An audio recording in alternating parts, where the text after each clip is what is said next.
Hello everyone, welcome back to another video. Today I will show you how to make Threads account private. So what you will have to gonna do, you will have to just open the Threads app on the Android device or iOS. So when it's open the Threads app, you will just go on the bottom right of the profile. Make sure you will firstly open your profile, and there is the option of edit profile. So you will have to just simply open the edit profile.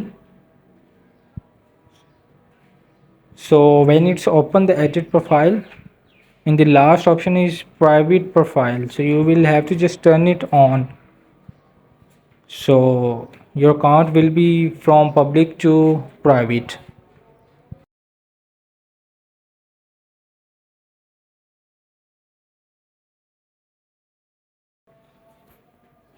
So you can see this is how to make your account private. So switch to private account from public. So hope this video help you. Please don't forget to like and subscribe and get notified for more videos.